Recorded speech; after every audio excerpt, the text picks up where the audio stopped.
Kisah Cung Wanara adalah salah satu cerita paling ikonik dari Tatar Sunda, sebuah epik yang menggabungkan intrik istana, perebutan kekuasaan, dan heroisme. Meski sering dianggap sebagai dongeng, banyak sejarawan percaya cerita ini memiliki dasar historis yang kuat, menggambarkan konflik internal di kerajaan Galuh sekitar abad ke-8 Masehi. Mari kita telusuri lebih dalam sejarah di balik perang Cung Wanara. Semuanya bermula di kerajaan Galuh, yang saat itu diperintah oleh seorang raja bijaksana bernama Sang Prabu Permana di Kusuma. Raja memiliki dua orang permaisuri, Naganingrum dan Dewi Pangrenyap. Dari Dewi Pangrenyap, ia memiliki seorang putra bernama Haryang Banga. Sementara itu, Naganingrum sedang mengandung. Sang Prabu Permana di Kusuma merasa waktunya untuk bertapa telah tiba. Ia memutuskan untuk turun takhta dan menyerahkan kerajaannya untuk sementara kepada Perdana Menteri kepercayaannya, Arya Kebonan. Namun, sang raja membuat satu titah penting. Siapapun yang melahirkan anak laki-laki terlebih dahulu, dialah yang berhak menjadi Raja Galuh selanjutnya. Arya Kebonan,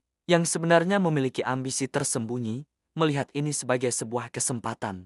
Ia mendekati Dewi Pangrenyap, yang juga haus kekuasaan dan cemas jika Naganingrum melahirkan putra mahkota. Mereka berdua pun bersekongkol. Dewi Pangrenyap merayu Arya Kebonan dengan janji akan menjadikannya raja jika ia berhasil menyingkirkan Naganingrum dan anaknya. Tergoda oleh kekuasaan dan pesona sang permaisuri, Arya Kebonan setuju. Setelah Sang Prabu Permana di Kusuma pergi bertapa, Arya Kebonan naik takhta dengan gelar Prabu Barmawijaya. Ketika tiba waktunya Naganingrum melahirkan, Dewi Pangrenyap dan Prabu Barmawijaya menjalankan rencana jahat mereka. Dengan bantuan seorang bidan istana, mereka menukar bayi laki-laki Naganingrum dengan seekor anak anjing, lalu menuduh Naganingrum telah melahirkan seekor binatang, sebuah aib besar bagi kerajaan. Naganingrum yang malang difitnah dan diusir dari istana, bahkan dijatuhi hukuman mati. Namun, sang algojo yang ditugaskan tidak tega dan membiarkannya hidup di hutan. Sementara itu, bayi laki-laki yang asli dimasukkan ke dalam sebuah peti bersama sebutir telur ayam,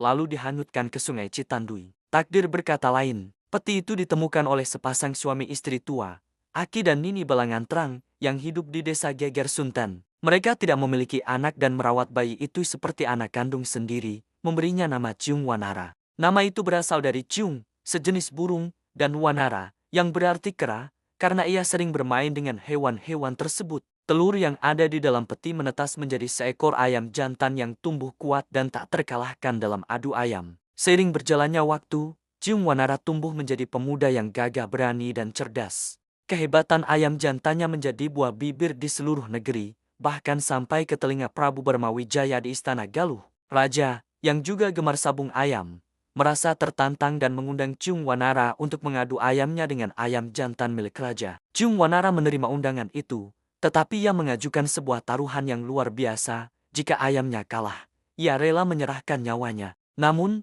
jika ayamnya menang, ia meminta setengah dari wilayah kerajaan Galuh. Prabu Barmawijaya, yakin dengan kemenangan ayamnya, menyetujui taruhan itu. Pertarungan sengit pun terjadi. Awalnya, ayam Cung Wanara tampak terdesak, namun pada akhirnya, dengan kekuatan ajaibnya, ia berhasil mengalahkan dan membunuh ayam raja. Sesuai perjanjian, Prabu Barmawijaya terpaksa memberikan setengah kerajaannya kepada Cung Wanara. Saat itulah, Aki dan Nini Balangan Terang mengungkapkan rahasia besar kepada Cung Wanara tentang asal-usulnya. Mereka menceritakan bagaimana ia ditemukan di sungai dan bahwa ia adalah putra sadari Prabu Permana di Kusuma dan Ratu Naganingrum. Mengetahui kebenaran itu, Cung Wanara merasa amarahnya memuncak. Ia menyadari bahwa Prabu Barmawijaya bukan hanya lawannya, tetapi juga perampas takhta ayahnya dan orang yang telah mencelakai ibunya. Dengan dukungan rakyat yang setia pada garis keturunan asli kerajaan, Cung Wanara mulai membangun kekuatannya. Ia memproklamasikan dirinya sebagai raja atas wilayah yang ia menangkan. Prabu Barmawijaya tentu saja tidak terima. Ia melihat Cung Wanara sebagai ancaman besar terhadap kekuasaannya. Konflik antara dua kekuatan ini tak terhindarkan lagi. Perang besar pun meletus.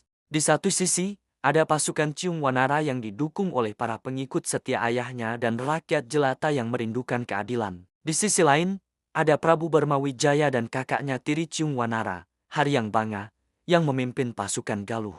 Pertempuran berlangsung dahsyat dan memakan banyak korban. Ini bukan lagi sekadar perebutan kekuasaan, tetapi perang antara kebenaran melawan kezaliman. Dalam pertempuran puncak, Cung Wanara berhadapan langsung dengan Prabu Barmawijaya. Dengan kesaktian dan semangat untuk membalas dendam ibunya, Cung Wanara berhasil mengalahkan dan membunuh sang Raja Lalim. Namun, perang belum berakhir. Haryang Banga, putra Dewi Pangrenyap, menolak mengakui kekalahan. Ia merasa berhak atas takhta Galuh dan melanjutkan perlawanan terhadap adik tirinya. Pertarungan antara dua saudara, Ciung Wanara dan Haryang Banga, menjadi babak akhir yang tragis dari perang ini. Mereka bertarung dengan segenap kekuatan.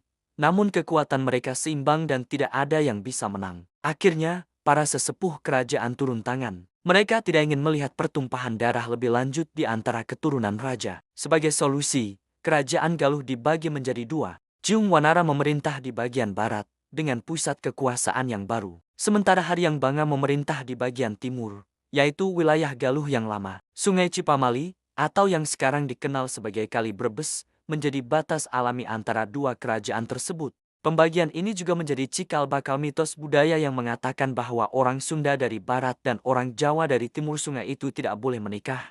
Meskipun mitos ini sudah tidak relevan lagi sekarang. Kisah Ciung Wanara mengajarkan kita banyak hal tentang bagaimana ambisi dan keserakahan bisa menghancurkan sebuah kerajaan dari dalam. Tentang pentingnya keadilan dan kebenaran, yang pada akhirnya akan selalu menemukan jalannya. Meskipun dibalut dengan unsur mitos seperti ayam sakti, inti cerita ini menggambarkan dinamika politik yang nyata, perebutan takhta, pengkhianatan, dan perjuangan seorang pangeran yang terbuang untuk merebut kembali haknya. Inilah warisan abadi dari Perang Ciung Wanara, sebuah cermin sejarah bagi masyarakat Sunda dan Indonesia. Terima kasih sudah menyimak kisah ini. Jangan lupa untuk suka, bagikan, dan berlangganan saluran kami untuk konten sejarah dan budaya menarik lainnya. Sampai jumpa di video berikutnya.